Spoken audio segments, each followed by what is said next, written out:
Many thanks for making a day today on the marketplace. Let's turn attention to the very fair story. The Monetary Policy Committee of the Bank of Ghana has kept its key lending rate unchanged. It left the policy rate at 16% after the committee met to assess development within the economy last week. Addressing the media a while ago, Governor of the Central Bank, Dr. Ernest Addison, attributed the decision to threats to inflation outlook. Let's hear what he said. The Bank of Ghana will be working closely with banks to ensure that banks do not pass on their operational inefficiencies and overhead costs to their clients. To do this, steps will be taken to align compensation with overall bank performance by linking it to clear parameters, including the quality of the bank's assets. Bank of Ghana will scrutinize compensation policies for chief executive officers and key management personnel, as well as board of directors of universal banks. To ensure transparency, banks will be required to publish value-added statements disclosing details of the compensation packages of key management personnel and board of directors separately from the total employee compensation. To further deepen transparency in the determination of lending rates, banks will be required to develop and publish a clear framework on the risk premium build-up that impacts individual borrowers' credit profiles. This is expected to provide borrowers with a more informed basis for negotiating lending rates with their banks and enhance transparency in the credit delivery process, as well as promote responsible credit behavior from borrowers. In an increasingly digitized environment, the Bank of Ghana has evaluated its role in a digital economy. The central bank is in discussion with stakeholders to explore a pilot project. Well, so this is the 6th time that the Monetary Policy Committee of the Central Bank has actually maintained the policy rate. We'll be live shortly at the premises of the Bank of Ghana, where my colleague George Raffi is standing by for some updates. But before we get to him, the country's total debt stock continues to increase, levels set to be worrying. It went up by 3 billion Ghana cedis in July to 209 billion Ghana cedis ending September 2019. This was contained in the latest economic and financial data released by the Bank of Ghana. George Raffi has more on this and other issues captured in the report. The Bank of Ghana data also revealed that the 209 billion cedis debt stock makes up about 60.3% of the total value of the country's economy, and in September this year. Majority was secured from outside the country, with the rest from the domestic market. But government sources insist that significant growth in the debt was not due to fresh borrowings, but rather the city's marginal depreciation against the dollar, spending on the financial sector cleanup, and resolving the energy sector debt issues. If the debt is shared among the population size, about 30 million, then everyone should be owing about 6,950 Ghana cedis. But why has this debt stock been a big issue? Well, it's about the possibility of passing it on to you in the form of taxes. The funds borrowed are not invested in areas that can pay for itself. According to the 2020 budget, government is planning to set aside some 21 billion Ghana cedis to take care of interest on these debts. From the economic and financial data, earnings from exports was also going up. It reached $13.6 billion ending October this year. However, our import bill was going up, reaching $11.1 billion in October this year. The city's depreciation against the dollar for this month is pegged at 10.57%, far higher than the same period for last year. In the banking sector, development was somehow mixed. While the nominal numbers were going up for the key variables like deposits and loans, the rate of growth compared to last year has somehow slowed. So that was George Raffi's report. Let's now go to the Bank of Ghana, where George Raffi himself is standing by at the premises to actually give us some updates. George, you're welcome to the marketplace.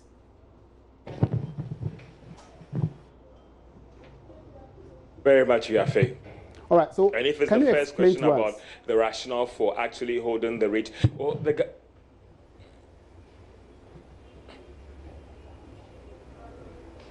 Well, the governor is trying to give reasons why they decided, or the Monetary Policy Committee actually decided to hold the rate at 16%.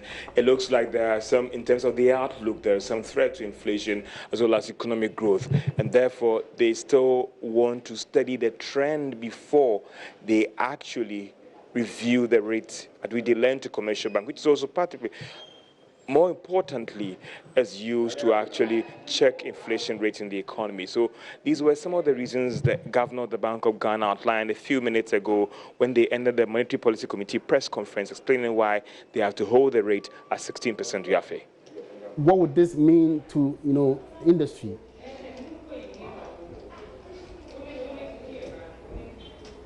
Well, one would say that the policy rate is one of the key monetary measures that the Bank of Ghana uses in their main mandate of inflation targeting, and try and control the amount of money in circulation and the general price levels.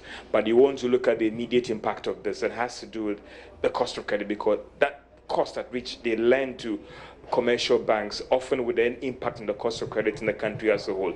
So there's a fiscal bit as well that gives you an indication that in terms of the outlook, the Bank of Ghana governor is worried about certain development. It could also mean that then, in terms of cost of borrowing, we might not be seeing any significant increase going forward, i.e. if you're settling a loan.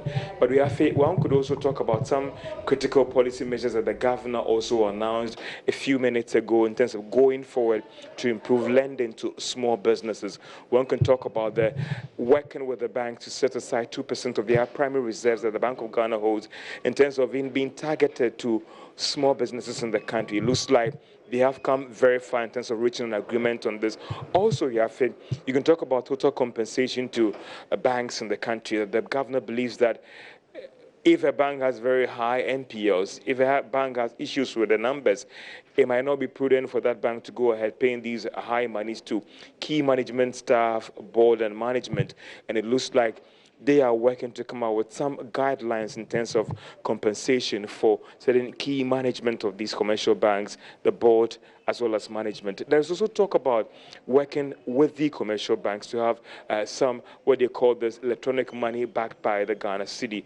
And looks like some licenses have been issued to GCB for them to roll out this thing on a pilot basis. So these are some of the key policy measures that the governor has announced, apart from announcing the key policy rate, which has been kept at 16%, the fifth time this year. And if you also could cast your mind back during the year and the review, it looks like the policy rate has been kept at 16% throughout the year. Now, George, did you also hear anything concerning the latest, debt figures? Because we realized that the figure has actually ballooned to 209 billion Ghana cedis. Did the Bank of Ghana governor address this issue? Not necessarily, but earlier on we had explained to our listeners and viewers about what was the reason for the spike in the debt stock. Based on those who are working on these numbers, we understand that the energy sector debt issues in terms of the payment, we also understand that it has to do with the fact that the city has not been that fairly stable during the month on the review, and also for the fact that government had to make some payment with respect to the financial sector cleanup. And all these expenditure had gone a long way to impact on the debt stock, going up by a little over 3 billion Ghana cedis to 209 billion Ghana cedis ending September this year. So it was more of an off-record.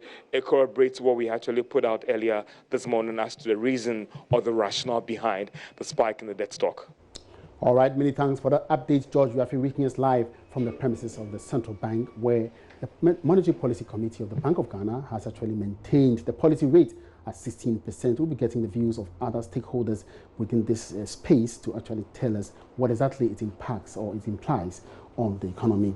Now, Ghana Beyond Aid cannot be realized without the involvement of the youth. That's according to former Chief Executive Officer of Ghana Minerals Commission, Dr. Tony Obin, who says the long-term vision requires a motivated youth. He was speaking at the 14th Business Week at the Kwame Nkrumah University of Science and Technology School of Business. Dr. Obin believes the youth will be the best to show that the business leadership. He says supporting the youth with funds and encouraging them to build their integrity will be key. And those people who are giving you money, they are using taxpayers' money, and they are once they give you money, they say he who pays the piper calls the tune. You don't want to call your tune. So I think it's something that we think is good. And I believe that the youth are very essential if this lofty idea should see the day of the light of day. The youth will be the future, because this is a long-term vision, and therefore, if you don't have the youth involved, if you don't create the leadership, the business leadership that would carry through this idea, it will just be a mere talking shop. The Business Week showcased career fair, the tertiary debate soiree, soccer match, and socializing. The theme for the celebration was Ghana Beyond Aid, preparing the next generation of leaders today. Nanaya Osian is president of KNUST Business School Students Association. And we like the fact that our students are really motivated to put Ghana Beyond Aid.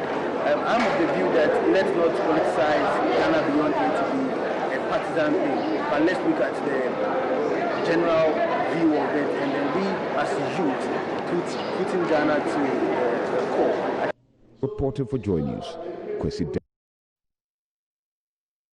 Now, government is being challenged to reconsider its strategy for industrialization under the One District, One Factory program. According to the chairman of Golden Palm Investments and an entrepreneur, Sangu Dele, the 1D1F is not viable in its current state and that the strategies must be changed immediately. Speaking to my colleague Norvan Akwa-Hayford, Mr. Daly said to industrialize Ghana, the government must channel its energies in areas that give the country global competitive advantage. The idea of promoting industrialization is a very good idea, which I support.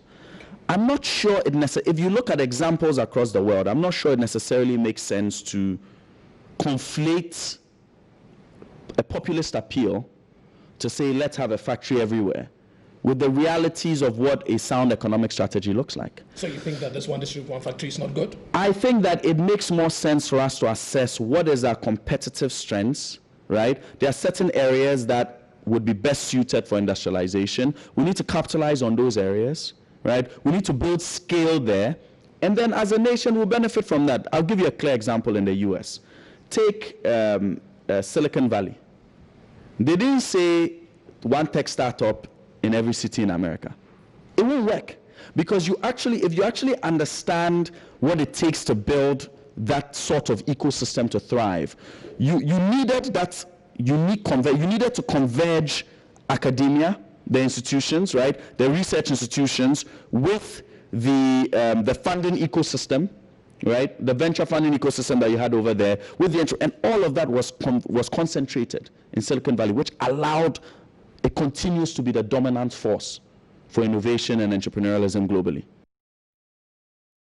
And that interview was at the sidelines of the Global Business Forum, which ended in Dubai recently. The chief executive of the Association of Ghana Industries said Chuma Kwabwa has cautioned the local content push in the petroleum sector could be under threat when the Continental Free Trade Agreement comes into force next year.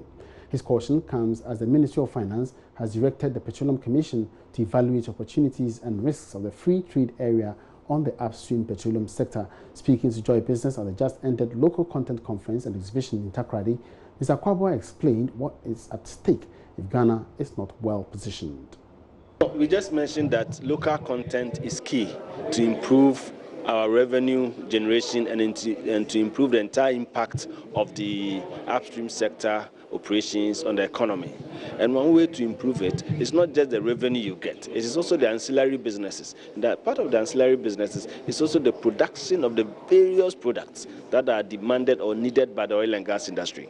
And therefore, if you have a very vibrant manufacturing sector, okay, and then so that if you have an oil and gas sector which is supporting the manufacturing sector to grow, then when you have continental free trade, bear in mind that a lot of the countries are also discovering oil, and they are demanding the same kind of service, the same kind of products. And therefore, if you are able to improve yours and expand and become competitive, when the need arises, as we are opening the whole market of Africa, then you have a better chance of exporting some of these products to the other countries, because it's going to require that now you can export duty-free, quota-free. But if you haven't prepared in the upstream sector to bring manufacturing along, then you cannot really take advantage of it. I think that is the essence of this whole discussion, that manufacturing is important. It must be linked to the progress you make in the oil and gas industry. When you do so, it provides you the opportunity to get a lot of your products locally. So your local content grows. And when it grows, you become competitive, because now there are other countries that are ahead of us in terms of oil production. I mean, Nigeria, Angola, and all those ones, they've been in the oil business for long, and they have bigger capacities. So therefore, if you don't prepare well, then some of these products they are producing for the oil and gas industry, they will flood your market with it, and it will even weaken you the more. And therefore, we need to quickly strategize, and that's why we're calling for a clear strategy to help develop this process. And still in oil and gas, Tullow Ghana has launched a scholarship scheme to support science, technology, and engineering and mathematics STEM education. It is to help train more engineers and other professionals for the extractive sector, which presently relies heavily on expatriates. 58 students of the Kwame Nkrumah University of Science and Technology are beneficiaries of the scheme for the period between 2018 and 2019. Prince Appiah reports. The scholarship initiative by Tullow is aimed at building capacities of students. Company officials observe too many expatriate engineers virtually taking over the oil and gas sector. Kweku Awotwe is Managing Director and Executive Vice President of Tullow Ghana. You know, the business of producing oil, drilling deep water, underwater oil and gas requires a lot of very technical disciplines to all come together. We need geologists, we need petroleum engineers, we need mechanical engineers, a lot of disciplines which are not easy to find. In the past, what we have done is we have imported a lot of those people as expatriates coming in, but we feel that we can find and we can home grow a lot of these people. So this is our way, Tullow, to encourage interest in STEM, which is number one, but also to encourage those who cannot afford to advance their interest in STEM. We can also help them get a good education. Allocated $350,000 to the scheme. It's basically we will fund students from beginning to end. If it's a 4-year program, we'll fund you. A 3-year program, we'll fund you. Beneficiaries are both undergraduate and postgraduate students of the Petroleum Engineering Department. Provost of the College of Engineering at Kwame Nkrumah University of Science and Technology, Professor Makadoma Samoa believes it is key to bridging the gap between academia and industry. Our expectations are that, one, they would develop the needed and required skills for their professional lives. We are also leveraging on this Tullow offer to also inculcate in the students the fact that they also need to help their fellow students when they get out of school and when they are in a place when they can support others. The Tullow Ghana STEM Scholarship Initiative currently supports 3 public universities in Ghana. Some of the beneficiaries spoke to Loud Business. Yeah, and this is really wonderful because no scholarship scheme has been better than this. And thank God that this Tullow scholarship came along the line when I really needed it.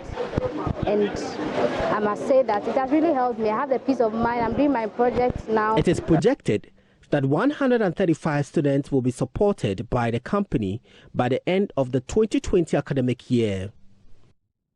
Prince Appiah reporting.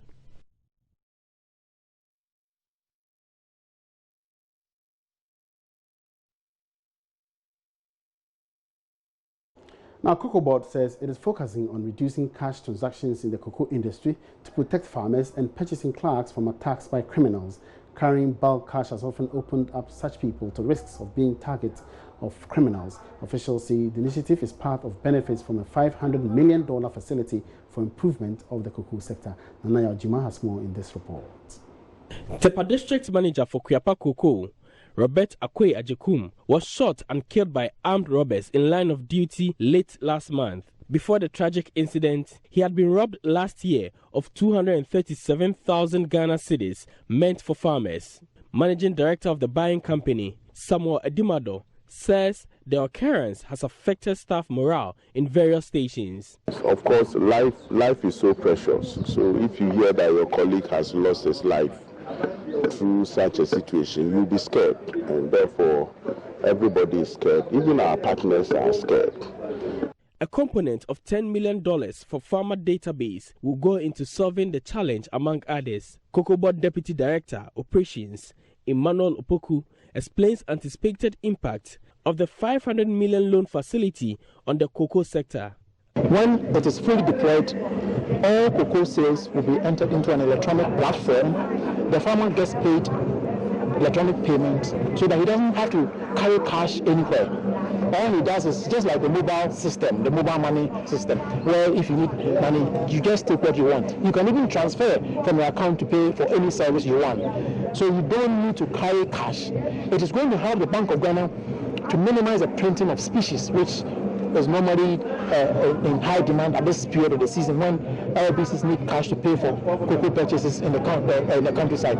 It is going to curtail armed robbery, and then it is going to reduce our finance costs. And when we did the estimate, even in 1 year, the entire project cost, which we estimate to be $10 million, because the entire project cost, the savings for 1 year will be enough to cover the entire project cost. Ahead of full implementation of this project, Kuyapa Cocoa is liaising with security agencies to protect its workers. Mr. Edimado explains measures in place to reduce use of cash in the industry. So the police are at hand. They are also working on investigation. And as it came up that if money is the bait for armed robbers to attack our various depots, then we will run a cashless system where we will do electronic transfer, and then we'll use the banks using the check system to make sure that transaction of cocoa is not affected. Nana Ojima reporting. Now, a retired educationist turned farmer Ambrose Tengan has appealed to government to empower the youth in the Nandom district to make maximum use of the dams constructed under the One Village, One Dam program by government going into agriculture, especially farming of tilapia. He said the commercial farming of tilapia in large quantities would help stop the migrating of the youth from the southern belt of the country in search of menial jobs. Ambrose Tengan made the appeal when Interior Minister visited the Tom Dam in the Nandom district. Here's more in this report.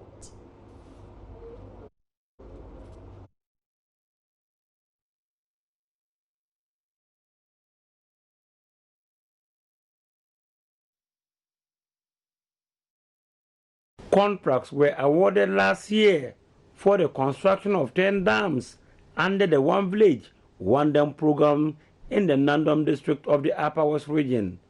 One of them was the Tom Dam, which was constructed within the stipulated contractual period. However, at a recent media press series at Nandom, one of the participants raised issues with the way they were constructed, claiming they were shoddily done.